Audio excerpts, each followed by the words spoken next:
రైతులను పరామర్శించేందుకు వెళితే illegal activity అంటూ ముఖ్యమంత్రి చంద్రబాబు చేసిన వ్యాఖ్యల మీద అనంతపురం జిల్లా వైఎస్ఆర్ కాంగ్రెస్ పార్టీ అధ్యక్షుడు అనంత వెంకట్రామరెడ్డి తీవ్రస్థాయిలో ఆగ్రహం వ్యక్తం చేశారు. ఇవాళ జిల్లా పార్టీ కార్యాలయంలో ఆయన మీడియాతో మాట్లాడుతూ మిర్చి రైతులకు గిట్టుబాటు ధరలు లేక అల్లాడిపోతున్న సమయంలో వారికి ధైర్యం చెప్పేందుకు జగన్ మిర్చి మార్కెట్కు వెళ్లారన్నారు. జగన్ స్పందించిన తర్వాతనే కేంద్ర రాష్ట్ర ప్రభుత్వాలు దీని గురించి మాట్లాడుతున్నాయన్నారు. అయితే జగన్కు వస్తున్న స్పందన చూసి తట్టుకోలేక ఆయన పర్యటనలకు పోలీస్ భద్రత కల్పించకుండా కుట్రలు పన్నుతున్నారన్నారు. జగన్ బయటికి వస్తే జనాదరణ కనిపిస్తోందని చంద్రబాబు కూటమి పార్టీ నాయకులు భయపడుతున్నారన్నారు. ఒక Z+ కేటగిరీ ఉన్న వ్యక్తికి భద్రత కల్పించకపోవడం ఏంటని ప్రశ్నించారు. జగన్ ను దగ్గర నుంచి చూసిన ఓ చిన్నారి భావోద్వేగానికి గురైందని, అయితే ఆ చిన్నారి కుటుంబాన్ని మొత్తం టీడీపీ సోషల్ మీడియా వారు ట్రోల్ చేయడం దారుణమన్నారు. గతంలో కూడా వైసీపీ అధినేత జగన్ ఇల్లు ఇచ్చిన సమయంలో ఒక మహిళ ఇలానే మాట్లాడితే ఆ మహిళను ట్రోల్ చేయడం వల్ల ఆత్మహత్య చేసుకున్న విషయాన్ని వెంకట్రామరెడ్డి గుర్తు చేశారు. రాజకీయ పార్టీగా వైఎస్ఆర్ కాంగ్రెస్ పార్టీ అనేది కూడా ప్రభుత్వాన్ని కూడా హెచ్చరించింది. కూడా ఈరోజు రేట్లు లేవు, చాలా దారుణంగా తయారవుతుంది. వెంటనే ప్రభుత్వం జోక్యం చేసుకొని వెంటనే రేట్లు పెంచడానికి ప్రభుత్వమే కొనుగోలు చేయాలా అని చెప్పేసి కూడా హెచ్చరిక కూడా చేశాం. కానీ ప్రభుత్వం ఎక్కడ కానీ చలనం లేకుండా ఉండే పరిస్థితుల్లో రైతుల తరపున మాట్లాడడానికి, రైతుల్లో ఒక మనోధైర్యాన్ని కూడా తీసుకొని రావడానికి, ప్రభుత్వం కూడా కళ్ళు తెరిపించడానికి, ఈరోజు ప్రభుత్వం దృష్టికి తీసుకొని పోవడానికి జగన్మోహన్ రెడ్డి గారు నిన్న గుంటూరు మిర్చి యార్డును మాత్రం సందర్శించి రైతులతో మాటామంతితో కలిపి వాళ్ళతో మాట్లాడదామని చెప్పి పోతే చాలా దారుణంగా కూడా వ్యవహరించింది. కేవలం అదొక్కటే కాదు, దారుణంగా వ్యవహరించేదే కాదు, ఎక్కడ కానీ భద్రతా ఏర్పాటు చేయలేదు.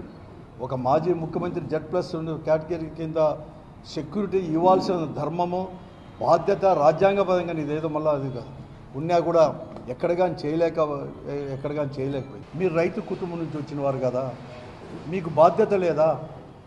ఈ ప్రభుత్వం కానీ మంత్రులుగా కానీ ఈ ప్రభుత్వం బాధ్యత విస్మరించింది కాబట్టే, మీ బాధ్యతను విస్మరించారు కాబట్టే దాన్ని మద్దతు చేయడానికి ప్రజాస్వామ్య పద్ధతిలో ప్రజల కోసము రైతుల కోసం మద్దతు ఉండడానికి జగన్మోహన్ రెడ్డి గారు తప్ప ఏమన్నా చేసింది అని చెప్పి నేను అడుగుతాను. ఎందుకంటే అక్కడ చూసిన ప్రజాదరణ ఇలా అనుకుంటున్నాం, మేము ఏదో వైఎస్ఆర్ కాంగ్రెస్ పార్టీ కానీ అధికారం కోల్పోయిండొచ్చు, కానీ ప్రజల మద్దతు కానీ ప్రజల ఆదరణ మాత్రం ఎక్కడా కోల్పోలేదు.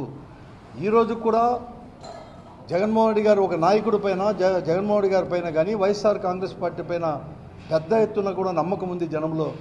అందుకోసమే జగన్మోహన్ రెడ్డి గారు కానీ వస్తే రైతులకు మేలు జరుగుతుందని చెప్పేసి ఈరోజు తండోపతండాలుగా ఈరోజు మిర్చి ఆడికి పోవాలన్నా కూడా ఈరోజు అంతమంది కూడా రావడం జరిగింది. దాన్ని గుర్తు అనేది కూడా చేసుకోకుండా ఈరోజు చంద్రబాబు నాయుడు గారు ఈరోజు అక్కడ సెక్యూరిటీ అరేంజ్ చేయలేదు. అంటే ఎక్కడ కానీ అంటే ఇంకా జగన్మోహన్ రెడ్డి గారు బయటికి అనేది రాకోకుండా అంటే ఓ దుర్మార్గమైన ఆలోచన చేసింది ఈ ప్రభుత్వం కూడా. చాలా ఒక కుట్రపూరితమైందనమాట. జగన్మోహన్ రెడ్డి గారు బయటకు వస్తే ఇట్లా తండోపతండాలకు వస్తున్నారు కాబట్టి ఈ సెక్యూరిటీ అనేది లేకపోతే అతనంతకు అతనే కూడా బయటికి రాకోకుండా ఇంట్లో ఉంటాడని చెప్పేసి ఒక భయం పుట్టించాలని చెప్పేసి ఈ పరిస్థితి కూడా కల్పించింది.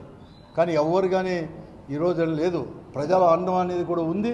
తప్పకుండా కూడా ప్రజా పోరాటాలు చేసేదానికని ప్రజల కోసం ఏ కష్టం వచ్చినా కూడా బయటికి రావడానికి ఎప్పుడు కానీ సంసిద్ధంగా వైఎస్ఆర్ కాంగ్రెస్ పార్టీ శ్రేణులు కావచ్చు, కార్యకర్తలు కానీ, అలాగే మా నాయకుడు జగన్మోహన్ రెడ్డి గారిని వచ్చడానికి ఎప్పుడు కానీ సిద్ధంగా ఉంటాడని చెప్పేసి కూడా తెలియజేస్తున్నాను. ఈ ప్రభుత్వానికి పెద్ద ఎత్తున ఈనాడులోనే పెద్ద ఆర్టికల్ వచ్చేసింది, మిర్చి యొక్క పండించిన రైతుల యొక్క పరిస్థితి అని చెప్పి. నాకు తెలిసిన 5-6 తేదీలో ఒక ఆర్టికల్ వచ్చింది, 11వ తేదీ 12వ తేదీ 13వ తేదీ అనుకున్నాను, పెద్ద ఆర్టికల్ ఎక్కడ కానీ లాస్ట్ పేజీలో పెద్ద ఎత్తున కూడా పతాక శీర్షికలు కూడా రాయడం జరిగింది మిర్చి యొక్క రైతుల యొక్క పరిస్థితి ఈ రాష్ట్రంలో. కానీ ఈరోజు 20వ తేదీ వరకు లేదు. జగన్మోహన్ రెడ్డి గారు గుంటూరులో మిర్చి ఆడికి పోయేంత వరకు కూడా చంద్రబాబు నాయుడు గారిలో కానీ ఈ ప్రభుత్వంలో కానీ చల్లమనేది రాలేదు. ఇప్పుడు ఏదో రాసినాము, ఉత్తరం రాసినాను అని చేతులు దులుపుకునేదానికి ఈరోజు కూడా ప్రయత్నం చేస్తున్నాడు. రైతుల కోసం అనేది కూడా పోరాటం చేస్తే రైతులకు మద్దతు చెప్పడానికే వారితో ఇంటరాక్ట్ కావడానికి పోతే ఇల్లీగల్ యాక్టివిటీ. అది అసలు ఇల్లీగల్ యాక్టివిటీ అంటే ఏం అర్థమేమి? మీరు చేసేట్లు ఉన్నాయా? మీరు చేసేట్టు అసలు ఒక్క సమస్యను తీర్చినారా? ఇంతవరకు కానీ ఏం లేదు.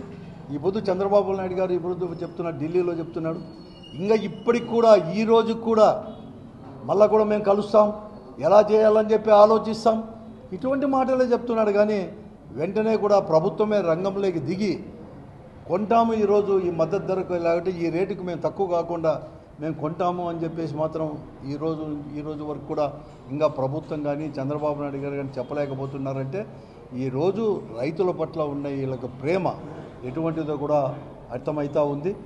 కానీ నేను ఒకటే ఈ ప్రభుత్వాన్ని కూడా హెచ్చరిస్తున్నాం, కేవలం ఒక మిర్చిదే కాదు, రైతాంగానికి మద్దతుగా ఈరోజు మేమంతా కూడా ఉద్యమించడానికి కూడా సిద్ధంగా కూడా ఉంది.